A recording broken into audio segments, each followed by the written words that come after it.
Selamat malam Bapak Kusmas Lakabeni Mas Abon. Malam Pak Carlos. Sehat ya Bapak malam hari ini ya. Hari ini tengah-tengah kesibukan Bapak dalam kegiatan proses wawancara peserta didik baru, saya harus mengundang Bapak malam hari ini untuk membersamai kegiatan yang merupakan bagian daripada pekerjaan tugas saya. Hanya saya perlu menjelaskan bahwa kehadiran beliau ini sebagai salah satu staf kesiswaan yang mengurusi peserta didikan di SMP Katolik Frater Maumere, sehingga terkait dengan topik malam hari ini yang saya angkat untuk wawancara kita itu dengan topik pengambilan keputusan yang bertanggung jawab, tapi lebih khususnya kepada masalah kepeserta didikan kita di SMP Katolik Frater Maumere. Untuk itu sebelum pada pertanyaan, mungkin saya ingin mengajak Pak Endi untuk bercerita sedikit posisi Pak Endi hari ini di dalam struktur penugasan di SMP Katolik Frater Maumere dalam hal urusan kesiswaan. Pak Endi, silakan. Terima kasih. Selamat malam Pak Carlos. Luar biasa ini telah mengikuti program kegiatan CGP ya. Guru penggerak. Sebenarnya saya juga sementara ini mengikuti kegiatan program PPG, tapi tinggal UKIN dengan UP. Dan ini sesama mahasiswa sekarang. Mahasiswa ya, CGP dan PPG ya. Baik, nama perlu ya, Kosmas Lakabeni Mota Abong. Nah, kalau di SMPK Frater ini saya mengasuh mata pelajaran IPS, juga membantu PPKN ya. Kalau secara struktur saya kebetulan dipercayakan di bagian staf kesiswaan, membantu Wakasek kesiswaan, dan kebetulan juga dipercayakan untuk mengurusi membawahi masalah bidang kesiswaan di bagian penyelesaian kasus ya. Baik ya, jadi kurang lebih saya bertemu orang yang cukup tepat malam hari ini karena langsung bersentuhan dengan bagaimana pengambilan keputusan terkait dengan peserta didikan kita di SMP Katolik Frater Maumere. Baik Pak Endi, sejauh ini ya Pak Endi selama mungkin sudah beberapa tahun menjalani tugas mengatasi atau mengurusi masalah-masalah peserta didikan di SMP Katolik Frater Maumere, Pak Endi.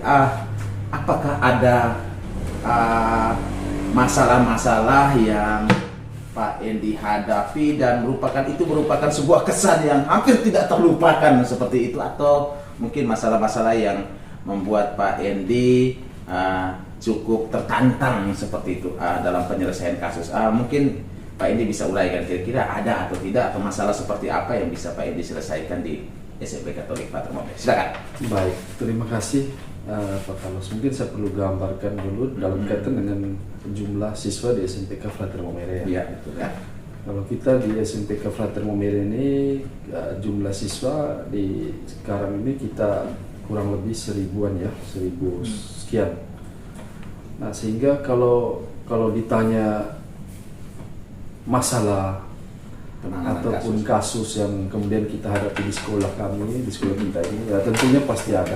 Ya, tentunya pasti ada. Tetapi mungkin saya harus perlu gambarkan sedikit mekanisme atau proses penyelesaian kasus di SMPK Frater Maumere. Oh iya. Jadi kesiswaan sendiri itu membawahi masalah-masalah berkaitan dengan penanganan kesiswaan dalam hal termasuk penyelesaian kasus. Tetapi kalau mekanismenya itu, karena kita jumlah siswanya besar, sehingga mekanisme atau alur penyelesaiannya itu untuk membantu kita dalam proses pengidentifikasian kasus, maka kita bagi tanggung jawab yang paling kecil itu adalah mulai dari para wali kelas. Para wali kelas. Jadi identifikasi awal itu mulai dari para wali kelas.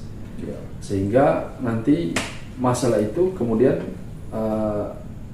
akan diidentifikasi sesuai dengan kasus ataupun yang dialami dalam kelas ataupun kejadian-kejadian itu, sehingga kuota penyelesaiannya itu lebih kecil. Karena kalau misalnya 1000 siswa langsung diidentifikasi oleh siswa itu berat ya. Betul. Ya. Sehingga nanti kemudian dari kesiswaan itu kemudian akan dilimpahkan ke BK atau konseling untuk dilakukan pendampingan, bimbingan semacam bimbingan konseling ya. Misalnya dan identifikasi masalah yang dilakukan di awal itu akan dibawa data acuan selanjutnya dalam proyek ini mau dibawa kemana ini. Nanti dilimpahkan ke bagian konseling untuk dibimbing. Nanti ketika dilakukan proses pembimbingan itu akan digali lagi oleh guru BK untuk mencari latar belakang daripada masalah atau kasus itu lebih intens gitu. Nanti ketika di guru BK atau bimbing konseling ini kemudian misalnya terbentur pada rule atau aturan sekolah, misalnya masuk pada pelanggaran ringan ataupun pelanggaran sedang ataupun berat, maka kasus itu bisa saja masalah itu bisa dilimpahkan ke kesiswaan untuk kemudian di kesiswaan bisa menangani lebih intens lagi dengan berdasarkan rule ataupun dengan metode-metode yang mungkin kami di bagian staf kesiswaan itu dengan analisis kasus yang lebih berbeda lagi. Dengan analisis kasus yang lebih berbeda. Baik ya, luar biasa ya. Jadi setidaknya bahwa selama ini Bapak juga pernah mengalami kasus dan penyelesaian kasus yang baik dia tingkatannya paling sederhana, tingkatan sedang, dan juga mungkin pada kasus yang sampai dengan pada tingkat yang paling berat ya. Itu pernah dihadap ya. Seberat-beratnya kasus Pak Endi, seberat-beratnya sebuah kasus, seringan-ringannya sebuah masalah, faktor yang menjadi tantangan terberat Pak Endi sebagai pengambilan keputusan itu ada di mana? Oke, baik. Kalau di dalam proses pengambilan keputusan itu, yang paling penting itu adalah bahwa kalau ini mekanismenya sebenarnya yang harus perlu kita tahu. Kalau di kesiswaan itu biasanya kita menggunakan karena kebetulan saya pernah mengikuti kegiatan pelatihan di NLP ya. Sehingga skor model itu yang biasanya kita pakai untuk mengidentifikasi kasus atau masalah yang sudah dilimpahkan. Jadi skor model itu di situ ada 4 tahap atau 4 aluran yang kita akan laksanakan. Mulai dari mengetahui akar permasalahan, kemudian mencari penyebab masalah. Yang ketiga kita cari tahu sumbernya. Lalu yang berikut kita analisis dampak atau efek daripada masalah itu, sehingga nanti dari situ kita kemudian mencoba untuk mencari alternatif solution. Luar biasa. Gitu. Sehingga tapi rujukan kita yang paling pertama itu adalah harus selalu berbasis pada aturan atau rule kita yang sudah kita buat ini. Jadi aturan ini menjadi patokan dulu ya begitu Pak. Sehingga masalah ini tentunya kita golongkan dulu. Ini masuk dalam tindakan pelanggaran ringan, berat atau sedang atau berat. Nah, dari situ baru pendasaran yang berikutnya adalah kita dari beberapa faktor itu kemudian kita menggunakan SOP-nya, standar operational procedure-nya ini, lalu kita akan lakukan proses pembinaan, mulai dari proses pembinaan sampai pada tahap-tahapan. Misalnya kalau pelanggaran itu masuk dalam tahapan-tahapan berat, maka kita akan tindak sampai pada kita akan teruskan ke frater kepala sekolah sebagai pimpinan utama dan akan masuk ke rapat dewan guru untuk menentukan keputusan akhir bersama berdasarkan data-data yang sudah kita kumpulkan. Dari sejauh ini untuk seberat-beratnya kasus tetap nyaman ya dalam proses penyelesaian masalah. Artinya bahwa selama masih dalam alur yang terkoordinasi baik dengan basis rule peraturan yang masih bisa menjadi patokan kita membuat keputusan, itu Pak ini melihat itu sebagai sesuatu yang masih cukup nyaman ya, walaupun keputusan itu sangat berat. Ya, jadi berat keputusan itu tuh yang membuat keputusan itu menjadi sulit diambil itu ketika kita tidak membedakan dulu atau tidak mendasarkan keputusan itu pada apa ini yang mau kita pakai kan? Iya. Itu yang bikin bingung, blank gitu ya. Tapi kalau misalnya dalam proses pengambilan keputusannya dasar pijak kita itu luar biasa jelas, aturan yang kita mau pakai, kemudian analisis kasusnya sudah jelas, identifikasi kasusnya juga jelas, maka saya kira dalam proses pengambilan keputusan itu lebih memudahkan kita dalam proses penentuannya. Karena kemudian nanti dalam proses pengambilan keputusan itu kan bukan lagi melibatkan saya sendiri, tapi berdasarkan data-data itu kita akan kemudian masuk ke fraktir untuk kemudian melalui rapat Dewan Guru untuk melakukan keputusan secara bersama. Kalau keputusan itu adalah keputusan yang sudah melibatkan nama lembaga. Tapi kalau keputusan itu misalnya masih di tahap-tahapan ringan, itu kan masih bisa. Kan standar SOP-nya kan sudah kita atur. Misalnya mulai dari tahapan paling mana kita paling rendah itu adalah mulai dari bimbingan, teguran lisan berapa kali, lalu masuk ke SP1, SP1, SP2, SP3. Kalau sudah SP3 tahapan berikutnya itu kan pasti akan keluar kan. Nah itu kan pasti harus keputusan bersama, tetapi berdasarkan data dari kita, identifikasi yang sudah kita lakukan dengan peraturan-peraturan yang kita sepakati bersama juga kan begitu ya. Luar biasa ya. Ini kurang lebih sudah masuk pada bagaimana kita mengidentifikasi kasus dengan alur, dengan tahap step by step ya, step by step dengan benturan-benturan peraturan yang menjadi konsekuensi kita daripada sebuah masalah yang kita ambil dalam keputusan. Kurang lebih begitu ya Pak Endi. Nah Pak Endi, ini menarik ini Pak Endi. Kalau sebenarnya saya harus lanjut ke pertanyaan berikut, tapi karena ini Pak Endi kemudian membangkitkan semangat kita untuk terus berkritis, bernalar tinggi terhadap sebuah keputusan. Nah kalau seandainya Pak Endi, ketika saya meminta Pak Endi memilih mengurusi sebuah masalah tanpa peraturan, mengurusi sebuah masalah yang ringan tanpa peraturan, atau mengurusi sebuah masalah yang berat dengan peraturan, Pak Endi memilih yang mana dan apa alasan? Kalau saya misalnya disuruh memilih ya. Gitu. Kalau saya tentunya yang paling pertama harus memilih seberat-beratnya peraturan, tetapi lebih bagus ada dasarnya. Seberat-beratnya masalah tetap ada dasarnya, gitu. Ada dasar. Daripada seringan-ringannya masalah tanpa ada dasarnya. Karena itu bisa membuat, bahkan saya bingung dalam memberikan keputusan, bisa timbul dilema. Tidak tahu arah. Benar, atas dasar apa nanti saya memberikan keputusan ini? Karena keputusan itu harus satu berbasis pada aturan, yang kedua berbasis pada tujuan yang mau kita capai. Nah ini menarik nih Pak Endi. Jadi sebenarnya saya pertanyaan tadi saya keluar dari konteks pertanyaan yang disampaikan dalam LMS, tapi karena saya yakin Pak Endi adalah orang yang cukup berpengalaman dalam membijaki keputusan sehingga ini menjadi referensi juga untuk saya yang sedang belajar Pak Endi. Baik Pak Endi, kalau seandainya dalam setiap proses identifikasi kasus, baik itu dengan mengikuti alur yang ada sampai pada tahapan yang memang harus sudah sampai ke tingkatan keputusan di bidang kesiswaan untuk menentukan proses apa atau konsekuensi apa yang harus diterima oleh peserta didik tersebut. Nah, kira-kira proses identifikasi ini itu sebenarnya memiliki tujuan apa di balik identifikasi yang mungkin selama ini menjadi salah satu cara yang dipakai oleh kesiswaan untuk melakukan identifikasi kasus. Kira-kira apa tujuan daripada identifikasi kasus? Apa yang didapat dari identifikasi kasus ini? Oke.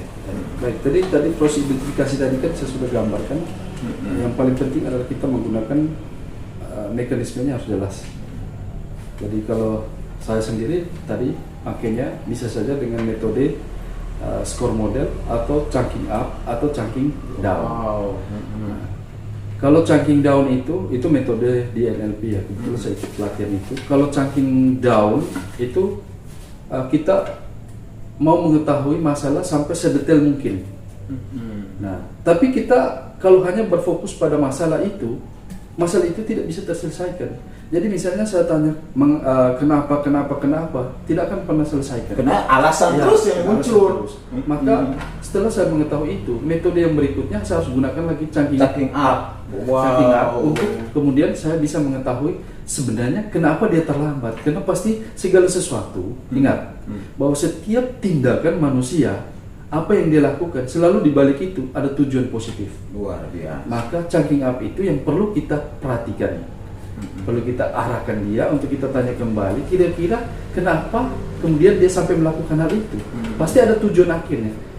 tujuan akhir itu akan kemudian kita bawa dia menemukan atau kita bisa gunakan sebagai alternative solution. Dan alternative solution itu bisa berangkat dari orang itu.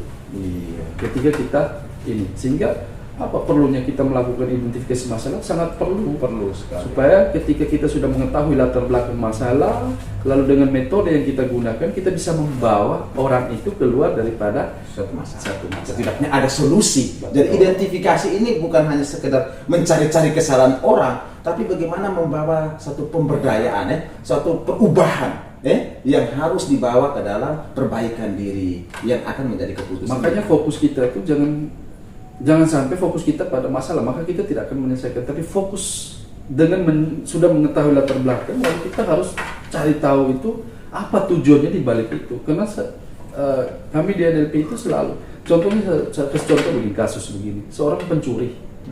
Kalau kita melihat dari tindakan seorang pencuri ayam, tindakan itu jelas-jelas salah kan? Betul. Secara aturan salah. Kita tanya, lalu kita tanya cangking daunnya, kenapa kamu curi? Itu salah satu metodenya yang kita gunakan, kan kita gali identifikasinya.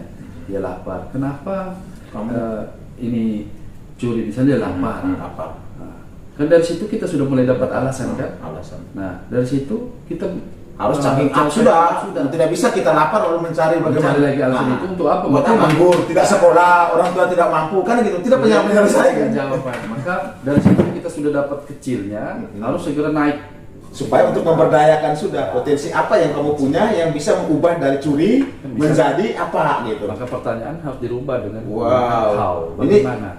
Luar biasa ya Pak Endi. Maksudnya bahwa ini saya baru mendapatkan satu istilah yang luar biasa juga dari Pak Endi soal checking up, checking down. Kemudian di sini bagaimana untuk menemukan kasus dengan mengidentifikasi ini sebenarnya tujuan kita pada bagaimana memberikan satu pemberdayaan terhadap setiap masalah sehingga orang berubah. Orang belajar dari setiap masalah untuk berubah menjadi lebih baik. Ada lagi satu namanya chunking side. Kalau itu mensejajarkan sebuah peristiwa. Misalnya ada peristiwa ini, kenapa kemudian misalnya dia harus melakukan ini, ternyata yang di sini kok bisa dia melakukan ini. Wow. Jadi itu kan bagian dari sebuah proses supaya kita bisa mengarahkan orang. Bisa saja chunking side, kemudian kita chunking up kan dia. Sehingga oh ternyata saya tidak perlu melakukan itu, saya bisa kok dengan cara seperti ini. Itu hal-hal yang kita lakukan dalam proses penyelesaian kasus. Luar biasa ya. Jadi ini apa ya, sebenarnya menarik sekali ya Pak Endi ketika saya bertanya soal apa tujuan dari identifikasi ini, Pak Endi hampir menjawab beberapa pertanyaan yang harusnya saya gali lebih dalam. Tapi Pak Endi, kalau saya seandainya nih, saya memberi sebuah contoh kasus seperti ini. Jadi ketika Pak Endi mengumpulkan fakta, Pak Endi menemukan seorang anak yang tidak sekolah karena dia harus membantu ibunya berusaha di rumah, dalam hal ini menjual roti atau kue di pagi hari. Tapi niat anak itu tetap harus ke sekolah karena dia tahu bahwa setelah menjual kue dia harus ke sekolah, dia butuh sekolah. Tapi dia juga butuh untuk jual kue. Kenapa? Karena mamanya itu tidak cukup sehat untuk berdagang. Dan dia anak satu-satunya. Bapaknya ke Malaysia sudah sekian lama dan tanpa kabar. Tapi dengan upaya kerja keras, semangat dari anak ini, kemudian mamanya sangat mendukung dia untuk terus bersekolah. Tapi mereka tidak bisa menaruh harapan kepada orang lain. Hanya dengan keberanian diri anak dan seorang mama, kemudian anak itu harus mengorbankan keterlambatannya menuju sekolah sebagai sebuah konsekuensi pelanggaran yang harus dia terima di lingkungan sekolah ini. Pernahkah kasus-kasus itu Pak Endi alami sebagai seorang pemimpin yang mengambil keputusan dalam penanganan kasus kesiswaan? Kalau misalnya belum pernah dalam kasus ini, kira-kira Pak Endi akan melakukan penyelesaian seperti apa? Aduh, luar biasa. Pertanyaan yang luar biasa. Dari contoh kasus ini mengingatkan kembali saya ada kasus yang sama persis dengan kasus ini. Nah, itu ketika saya kira-kira 4-5 tahun lalu ya, sudah di staf kesiswaan tapi juga wali kelas ya, 8D pada saat itu. Anak itu secara ekonominya memang lemah lembut ya. Jadi masalah yang terjadi dengan anak ini terlambat dan nilainya jatuh gitu. Di bawah KKM begitu ya. Lalu saya panggil, saya tanya, mulai gali identifikasilah ini masalah dia ini, karena terlambatnya bukan 1-2 kali, sudah semakin sering, sehingga pokoknya saya harus perlu panggil ini sebagai seorang wali kelas. Lalu setelah saya gali, ternyata masalah yang membuat dia terlambat adalah pagi dia harus jualan koran, pulang sekolah juga dia harus jualan koran, sehingga itu yang kemudian memicu atau menjadi faktor dia sering terlambat datang ke sekolah, bahkan waktu belajarnya dia kurang. Nah, dalam hal ini, kalau kita menghadapi kasus seperti ini, yang paling pertama yang kita harus lakukan adalah tahu dulu tujuan yang ingin kita arahkan ke anak ini, kan, bahwa dia punya tujuan, kan, tujuan yang luar biasa, kan, adalah ingin membantu orang tua di satu sisi, toh. Juga dia ingin sekolah, tetapi terlambat dan terbentur dengan aturan, kan. Nah, secara konsekuensi kalau kita berbasis pada rule saja, berbasis pada aturan saja, otomatis kita akan memberikan sanksi, toh. Bisa saja anak itu diterlantarkan dari guru, kan gitu. Tetapi ternyata ketika kita menggali dan harus mendasarkan lagi pada tujuan akhir di sana, ada kepedulian kita di sana. Apalagi visi sekolah kita sebagai dalam sekolah Katolik, kan, rasa yang harus punya rasa kepedulian, maka nilai-nilai itu juga harus kita bawa, harus dipertimbangkan. Sehingga ketika proses kita pengambilan keputusan itu akan menjadi dasar-dasar kita dalam proses menentukan keputusan.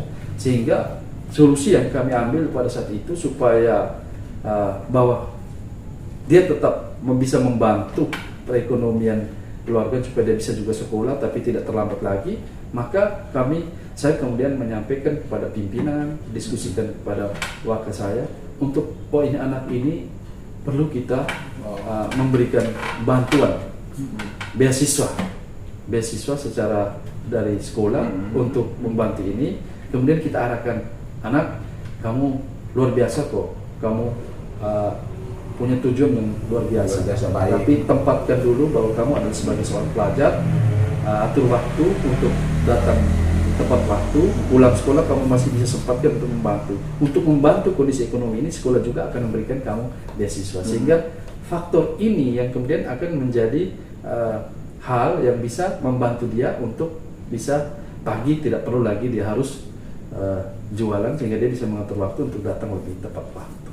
Sehingga selain berbasis pada aturan rujukan kita, juga harus selalu mempunyai nilai kepedulian sebagai nilai acuan, pertimbangan kita dalam proses pengambilan dengan pada dasarnya adalah tujuan akhir apa yang mau kita dapatkan dari masalah ini. Ya. Luar biasa ya Pak ini. Ini sebenarnya bahwa dari identifikasi sampai dengan pada tingkatan saya coba memberikan satu kasus, lalu Pak Indi yang mengambil satu contoh kasus real yang terjadi bahwa ada siswa yang ekonomi lemah lembut, kemudian harus ada keterlambatan dari siswa tersebut pada pagi dan sore itu dia harus jualan koran, harus kerja cari uang bantu orang tua hanya untuk biaya sekolahnya. Lalu ketika diidentifikasi kasusnya, ditemukanlah fakta-fakta yang cukup kuat yang menunjukkan bahwa anak ini perlu dipertimbangkan dengan rasa kepedulian, dipertimbangkan dengan aturan, dan dipertimbangkan dengan tujuan akhir jangka panjang yang mau kita lihat. Ini luar biasa sekali bagi saya Pak. Bagi saya bahwa ini sangat sangat tajam dan begitu adilnya sebuah keputusan yang diambil oleh Pak Endi waktu itu. Nah Pak Endi, saya coba ingin lebih jauh mencari atau memastikan, karena mungkin tadi Pak Endi juga sudah menjelaskan beberapa poin-poin penting terkait dengan alur wewenang sampai dengan teknik identifikasi dan pada bagaimana prinsip dalam mengambil sebuah keputusan. Nah, kira-kira adakah pengujian fakta sebelum Pak Endi mengambil satu keputusan akhir dari sebuah sebuah pertimbangan yang sudah sangat matang? Masih adakah pengujian? Jadi setelah ada identifikasi, apakah masih perlu diuji hasil identifikasinya sebelum masuk pada tahapan pengambilan keputusan selama ini? Saya rasa itu perlu ya. Kalau namanya misalnya berdasarkan setelah pada saat kita melakukan identifikasi, kan observasi itu bisa dilakukan oleh satu atau lebih dari dua orang. Kalau saya melakukan sendiri atau informasi itu saya hanya dapatkan dari satu orang, itu tidak kuat kan. Jadi kalau uji fakta itu bisa saja kita akan, misalnya saya turun langsung, kemudian tambah lagi dengan satu atau dua orang rekan guru membantu kita untuk mencari informasi lebih akurat lagi, sehingga di lapangan itu bukan saja berdasarkan satu atau dua observasi yang kita lakukan, tapi lebih dari dua, sehingga fakta yang kita kumpulkan itu lebih kuat, dan lebih memposisikan kita dalam satu pengambilan yang keputusan yang lebih nyaman kayak begitu ya.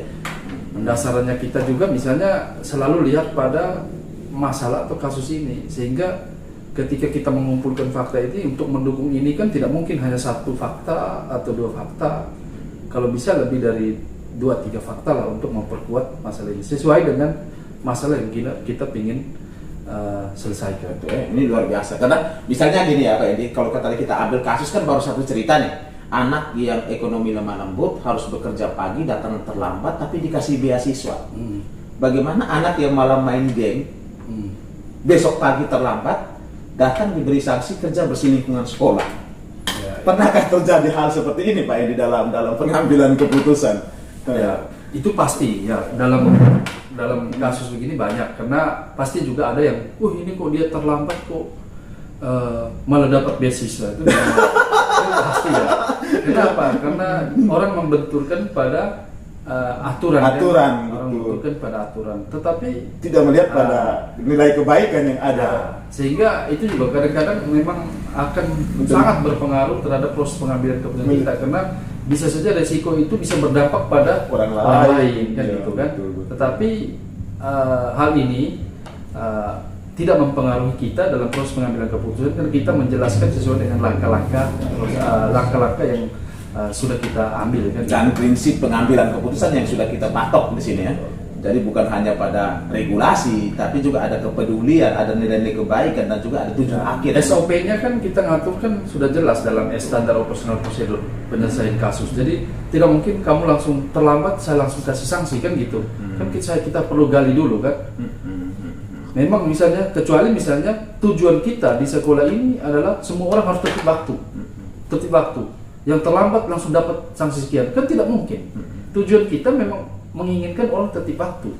Tetapi dalam proseduralnya itu, orang terlambat itu kan faktornya banyak. Bukan hanya satu faktor kan gitu. Maka dalam penyelesaian itu harus perlu pertimbangan SOP-nya itu, prosedurnya. Tidak mungkin serta-merta langsung, karena saya ingin orang tertib waktu semua, maka sanksinya adalah hukuman mati. Kan gitu. Menarik. Makanya kan luar biasa. Tujuan akhir itu prosesnya harus dari bawah, tidak mungkin kalau langsung saya pingin orang tertib semua, konsekuensinya dihukum mati semua kan gitu, tidak bisa. Tetapi faktor-faktor lain yang menjadi pertimbangan itu harus perlu pertimbangan, sehingga itu perlu dilakukan, identifikasi itu penting.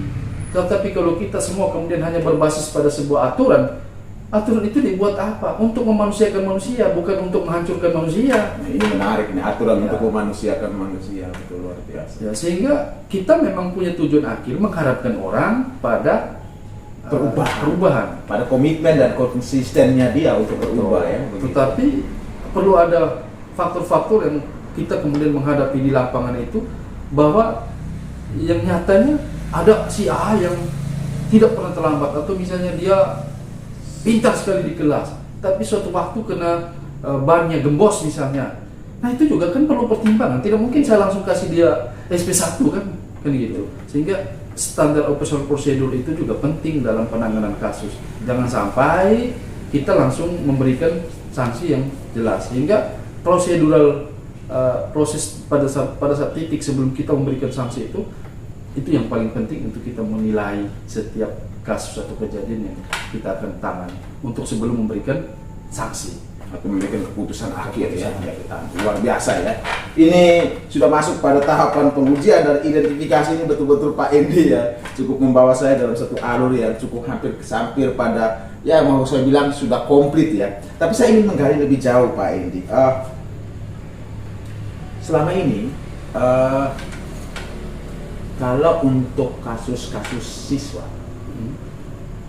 Pak Endi pernah mengalami tidak dua kasus? Ini dilema ini saya mau bertanya soal dilemanya Pak Endi sebagai seorang pemimpin. Karena tadi Pak Endi sudah menyinggung nih, tidak mungkin kita memperlakukan setiap masalah yang sama untuk orang yang dengan alasan berbeda-beda.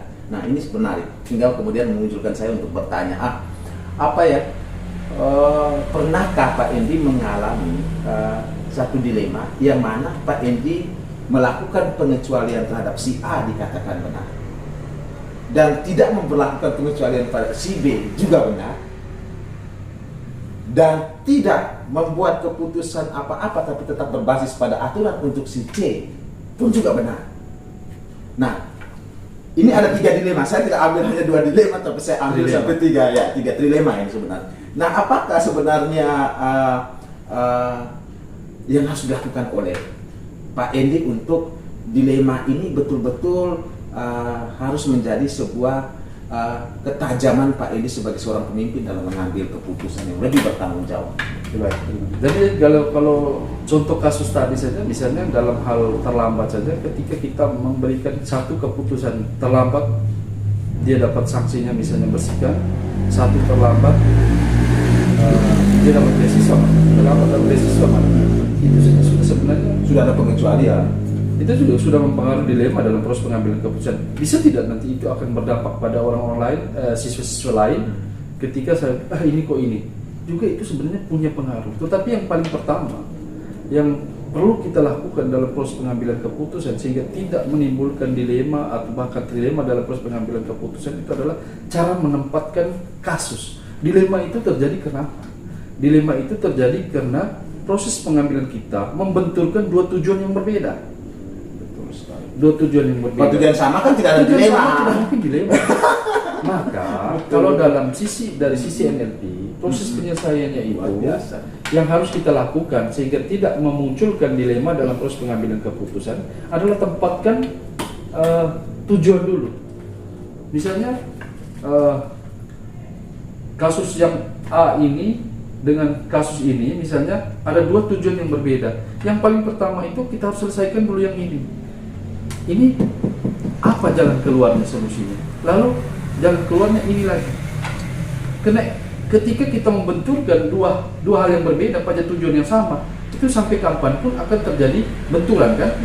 Tetapi kembali lagi dalam hal tertentu, ketika pendasaran kita selain berbasis pada rule dan hasil akhir dan kepedulian, maka konsekuensinya pasti ada. Yang paling penting adalah kita menggunakan apakah ini baik untuk ini, baik juga untuk ini atau tidak.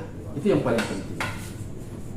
Sehingga kadang-kadang memang juga pasti kita mengalami, tetapi dengan kami mengalami, bukan tidak mengalami, tetapi puji Tuhan karena dengan segala fakta, kemudian identifikasi dan dasar-dasar proses pengambilan keputusan secara bersama dan melalui proses yang matang, keputusan itu kita bisa ambil. Walaupun mungkin konsekuensinya pasti ada 1-2 yang kemudian berpikir, tetapi kita bisa menjelaskannya kan dengan dasar acuan kita. Tadi ini saya luar biasa ya. Ini Pak Endi sudah membawa saya pada satu kata kunci yang ini, bahwa setiap keputusan apapun berbasis kepedulian sekalipun, dibenturkan dengan berbasis peraturan sekalipun, dibenturkan dengan berbasis keputusan sekalipun, jika itu ada tujuan yang berbeda-beda, tetap pasti punya konsekuensi dalam sebuah keputusan. Betul. Yang terpenting bahwa konsekuensi itu punya nilai-nilai kebaikan yang mau kita bawa di sana. Atau semacam saya mau katakan bahwa dilema ini memberikan makna bahwa di satu sisi kita berlaku benar pada peraturan untuk si A dan juga berlaku benar untuk peraturan bagi si B. Kita berlaku baik bagi si A dan kita juga berlaku baik bagi si B. Kita punya tujuan akhir bagi si A dan juga kita punya tujuan akhir bagi si B. Kurang lebih begitu ya Pak. Ini luar biasa sekali. Kita tidak membenturkan kan. Ketika biasanya yang terjadi itu karena ada benturan kan, benturan 2 tujuan yang berbeda. Maka kita sedikit akan cenderung ini mau dasarnya kemana ini, benar. Tetapi kalau kita sudah memastikan bahwa tujuan yang pertama adalah kita ingin menyelesaikan ini, ya Ini yang kita diselesaikan. fokuskan. Ketika kita menghadapi satu kasus yang sama juga tapi tujuannya berbeda ya, dia dengan tujuan dengan cara yang berbeda, dengan pertimbangan juga yang berbeda ya, luar biasa Pak Edi. Nah Pak Edi ini menarik ya. Kalau seandainya saya kasih satu contoh kasus terakhir yang mana juga nanti membawa kita pada kegiatan penutup dalam diskusi kita ini. Kalau seandainya Pak Edi ada siswa yang sering ke toilet. Pak Edi bukan saja sebagai seorang kesiswaan tapi seorang guru PKN. Setiap kali les bahasa Indonesia dia ke toilet. Masuk les IPS dia ke toilet. Pendasaran ke toilet adalah bukan karena penyakit. Tapi pendasaran ke toilet adalah karena tidak suka dengan pembelajaran yang terjadi di kelas. Apakah yang akan Pak Edi lakukan? Saya kasih alternatif solusi. Apakah bakar toiletnya Pak Edi? Apakah dirusakkan toiletnya? Karena itu toiletnya yang menjadi pengganggu bagi siswa tersebut. Ataukah anaknya yang dimarah-marah seperti itu diberikan sanksi? Atau ada hal lain yang akan Pak Edi lakukan? Kira-kira ini saya ingin menggali di situ Pak Edi. Ya, tetap metode yang tadi kita gunakan. Kalau memang menghadapi seperti itu, yang paling pertama tetap harus kita lakukan adalah skor model. Saya selalu menggunakan skor model ya. Harus tahu dulu akar masalahnya, penyebabnya, sumbernya, efeknya jangan jelas, atau lakukan metode sehingga kita bisa tahu kenapa alasannya dia ke sana. Kalau kemudian kita langsung fokus kepada itu, berarti yang kita inginkan adalah apa? Yang kita inginkan anak bisa ikut pembelajaran tetap di kelas dengan baik kan begitu. Berarti pakai itu, tujuan itu yang kemudian kita untuk mengarahkan. Bukan toiletnya dibakar, bukan toiletnya dibakar atau dirusak pada masalah. Kan makanya fokus selalu kembali kepada tujuan. Karena yang kita inginkan adalah anak datang ke toilet. Nah ini yang kadang-kadang orang pada apa namanya di dalam kehidupan itu yang kadang-kadang ingin menyelesaikan masalah tapi dia fokus pada masalah, bukan fokus pada tujuan yang dia inginkan. Saya contohnya begini, saya lapar, lalu saya datang saya lapar. Padahal saya ingin makan kan, tujuannya saya ingin makan kan, maka cari makan dong. Cari makan. Jadi menarik ini Pak. Sehingga yang perlu dilakukan itu ketika begitu, berarti yang kita inginkan, yang kita ingin arahkan adalah gali. Jadi identifikasi masalah, kemudian kita thinking down, kita thinking up untuk pembelajarannya bisa berjalan. Lakukan coaching dong. Lakukan coaching dengan siswanya, betul luar biasa. Lakukan coaching dengan guru, bukan lakukan pembakaran toilet atau perusakan toilet ya. Itu kan menciptakan masalah baru kan begitu. Saya kasih contoh. Iya. Itu saya ketika waktu istirahat nih, siswanya datang menangis mengeluh di saya. Pak, saya punya baju ini saya teman siram dengan saus. Dulu waktu itu banyak teman guru, tapi kebetulan dia lapornya ke saya. Pak, saya punya teman saya punya baju saus semua, saya teman siram dengan saus. Oh iya kah? Aku saya bilang, baik, anakku sayang. Sebelum kita ngomong atau selesaikan ini, anakku sayang sekarang pergi dulu ke toilet, kamu cukup lap yang kotornya ini ya. Setelah kamu nanti bersihkan, jangan kasih basah ya, cukup bersihkan yang merah-merahnya itu. Lalu saya sudah bersih baru kamu kesini ya. Saya sudah ke sana begitu. Setelah dia pergi ke sana, dia cuci habis, dia datang, Pak, sudah bersih semua Pak. Lalu saya tanya, oh ya sudah bersih semua. Kalau begitu masalahmu yang berikut apa lagi? Tidak ada. Dia lihat saya bingung, tidak ada lagi. Oh ya baik. Siapa tadi yang kira-kira siram tadi? Nanti kalau panggil tadi di sini kamu langsung pulang. Di situ kan berarti kita bijak dalam menyelesaikan masalah. Karena satunya sudah diselesaikan dulu, yang satunya tinggal restitusi saja kan gitu. Tapi kalau bayangkan pada saat itu dua-duanya dipertemukan. Saya pertemukan atau saya panggil langsung, saya menggunakan akal yang sehat atau akal yang tidak sehat itu. Jadi itu bisa saja anak itu saya tampar atau ini. Karena tapi selalu yang paling pertama adalah pada saat kita menyelesaikan masalah, fokus yang paling pertama adalah dalam kondisi dan kesadaran. Luar biasa, ini kesadaran penuh lagi ya. Nah, kesadaran penuh itulah yang kita membuat kita setiap proses pengambilan keputusan, mengidentifikasi masalah itu bisa berjalan dengan baik. Kita bisa lebih tajam, lebih santai melihat sebuah masalah sampai pada tingkatan mengambil sebuah solusi ya. Jadi kesadaran penuh, mindfulness ya. Betul. Bahasa Inggrisnya kurang lebih begitu. Sebenarnya lidah tuh agak lidah ini agak terbelit ini. Contohnya misalnya ada yang kadang-kadang kan orang itu berbicaranya abstrak Pak. Contoh, saya ini ada teman guru misalnya, saya ini keluar dari kelas ini tuh, siswa-siswi ini ribut sekali. Nah fokus, kalau kita punya apa namanya, kalau di NLP itu mengajarkan harus lebih konkret. Kalau ribut itu, misalnya Pak Carlos bilang, saya baru keluar dari kelas ada ribut. Apa yang saya gunakan? Maksud Pak Carlos ributnya di mana? Lalu dia bilang, anak-anak ini pada saat saya bicara banyak. Jadi ketika saya bicara dengan Pak Carlos pun saya selalu menggunakan kalimat-kalimat positif untuk mengarahkan. Tetapi itu perlu linguistik yang bagus dan kesadaran penuh sehingga saya bisa mengarahkan dia. Ternyata ribut itu juga saya bisa rubah ke hal yang positif. Karena ribut juga dibutuhkan dalam pembelajaran ketika dia berbicara kan. Karena dia terlalu fokusnya pada ributnya maksudnya yang bagaimana adalah berbicara. Iya. Bukannya bicara bagus. Iya. Berarti yang perlu dilakukan adalah mengarahkan orang bicara. Betul. Gitu. Kadang-kadang ini kan orang itu bicaranya terlalu umum sehingga kelihatannya besar gitu kan. Ini menarik ini Pak Edi ya. Jadi bahwa yang tadi Pak Edi sampaikan tuh kalau seingat saya dalam materi CGP itu juga kan LNP hampir sama ya. Jadi ada coaching itu kan kita secara hati-hati, secara bertahap itu untuk memproses sebuah informasi yang bisa memberdayakan orang. Ya, kalau di NLP namanya framing. Saya Ya? bisa memframing dia. Luar Jadi biasa. supaya saya bisa bawa pikirannya dia yang tadinya mengatakan ribut itu kan negatif. Saya bisa framing dia ke hal yang positif. Yang punya potensi, power luar biasa.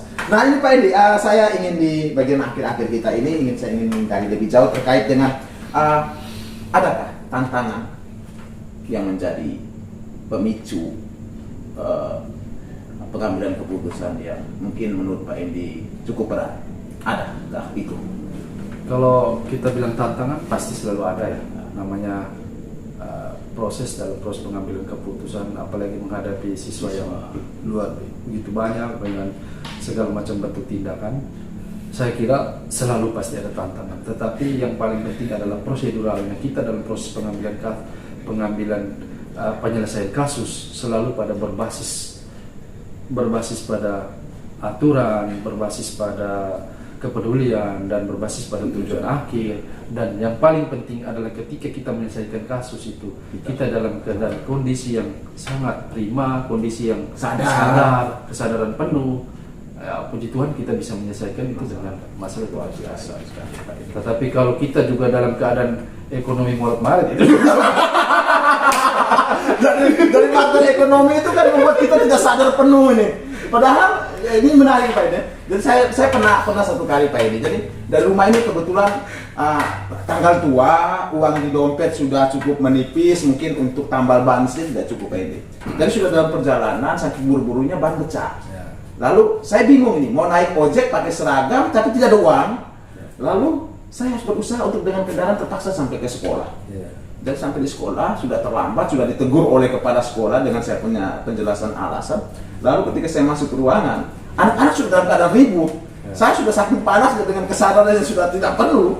Akhirnya saya ke anak-anak pelampiasan emosional saya kepada anak-anak, dan ini buruk sekali Pak Edi. Jadi menarik ini ya, kesadaran penuh itu penting dalam diri. Karena yang paling penting itu adalah faktor ekonomi juga, sehingga kita bersyukurlah pada program-program Bapak Mas Nadiem ya, mensejahterakan kita. Dan memang kalau yang paling penting itu pesan untuk pemerintah mungkin ya melalui ini, bahwa guru itu adalah sebenarnya generasi pencetak masa depan. Maka guru itu adalah pabriknya. Maka Indonesia kalau mau maju harusnya guru itu adalah nomor satu. Guru dimajukan. Guru harus nomor satu.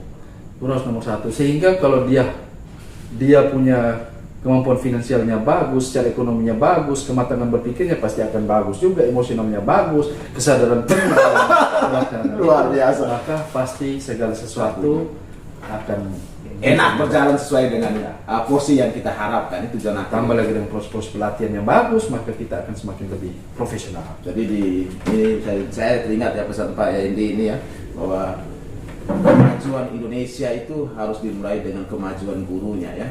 Kemajuan guru itu harus dimulai dengan kemajuan ekonomi, kemajuan paradigma berpikir, dan kesiapan. Bagaimana kalau guru mau transfernya, gurunya hanya 70, berarti siswanya berapa itu ya? Guru harus 100.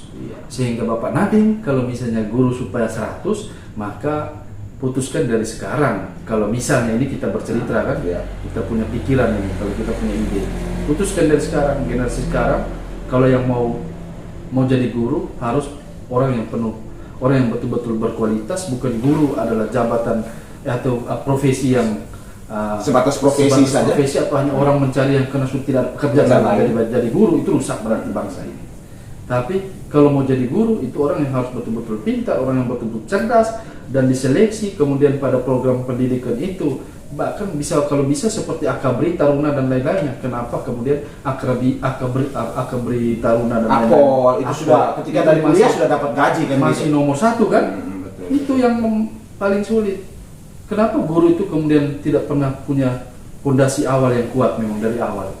Kalau orang-orang cerdas, orang-orang yang punya kemampuan bagus seperti dokter dan lain-lain yang bisa masuk jadi guru, ya pasti bangsa ini akan jadi luar biasa. Jadi ini setuju Pak Edi, kalau misalnya kita usul kepada Pak Nadiem suatu saat mungkin buka sekolah guru dalam negeri yang mulai dari tingkatan kuliah, itu dia sudah dibentuk dengan cukup bagus, dengan kurikulum yang bagus, digaji, dipersiapkan matang, sehingga dia keluar menjadi guru yang profesional. Pak Nadiem ya, biasa. dia langsung jadi guru yang profesional dan dengan gaji yang profesional. Ini mimpi kita bersama. Dia akan menghasilkan generasi yang profesional luar biasa ya. Sehingga pada saat mengajarnya pun dengan kesadaran penuh, bukan murad marit. Itu bahaya sekali ya. Sehingga ini program-program PPG, program CGP juga ini ada corong yang membawa kita pada coba untuk mendapatkan kesejahteraan ya. Ini kami sebagai guru kami menyampaikan ini ya. Baik, terima kasih Pak Edi. Terakhir saya ingin mencari tahu soal adakah jadwal-jadwal tertentu dalam penyelesaian kasus. Mungkin ada kasus yang bisa ditunda ke dalam beberapa hari, ada kasus yang mungkin langsung diselesaikan karena mudah diidentifikasi atau seperti apa. Adakah jadwal-jadwal yang dibutuhkan Pak Edi? Satu lagi termasuk, mungkin adakah idola yang kadang-kadang dipakai untuk menjadi inspirasi kita dalam melakukan pengambilan keputusan? Ya, baik. Kalau kita di sini tadi saya sudah jelaskan, kalau alur itu kan kita sudah punya alur ya. Alur proses penyelesaian kasus itu sudah jelas sekali, sehingga kalau sampai pelimpahan kasus itu di kesiswanya, kita pun akan buat penjadwalan kan. Tidak mungkin langsung sehari 5-6 orang satu kali kita langsung hajar satu kali kan, berarti itu juga akan mempengaruhi kita dalam proses penyelesaian kan. Karena kita butuh waktu, ya, kita butuh waktu untuk menyelami makna masalah dan sebagainya. Menggunakan lagi model-model tadi kan, kita harus cari penyebabnya masalah yang kita harus perlu. Jadi itu pasti perlu penjadwalan. Kalau idola? Kalau idola saya kebetulan NLP, maka idolanya saya adalah Neuro Language Programming ya. NLP itu Neuro Language Programming. Idolanya saya adalah Hindranata Nicolaus. Luar biasa sekali. Ya. Baik, ini satu pesan untuk para guru Indonesia, calon guru penggerak seperti saya dan teman-teman, dan juga mungkin Bapak Ibu guru dimanapun berada, atau juga untuk anak-anak murid kita atau siapa saja terkait dengan pengambilan keputusan. Mungkin 1-2 pesan menarik dari Pak Edi. Saya persilakan. Oke, baik teman-teman, sahabat guru pengajar di seluruh Indonesia ya. Dalam kaitan dengan proses pengambil keputusan itu, ini sesuai dengan pengalaman saya. Kebetulan juga saya bukan bicara teoritis, tapi bicara berdasarkan pengalaman dan juga apa yang saya dapat dari proses pembelajaran NLP ya. Bahwa ingat, setiap kejadian itu selalu ada hal positif. Setiap kejadian seburuk apapun selalu ada hal positif. Setiap tindakan yang dilakukan oleh orang, entah baik atau buruk, pasti selalu di balik tindakan itu ada niat positif dari pribadi itu. Maka marilah kita ketika kita menyelesaikan sebuah kasus atau masalah yang dihadapi oleh peserta didik, yang paling pertama adalah satu, fokus dan perhatian kita dengan kesadaran penuh dalam menyelesaikan kasus, dan dalam proses menyelesaikan kasus harus selalu mendasarkan pada berbasis pada aturan, kepedulian, dan berbasis pada tujuan. Dan lakukan identifikasi dengan metode yang mungkin yang bisa digunakan sesuai dengan pengalaman ya.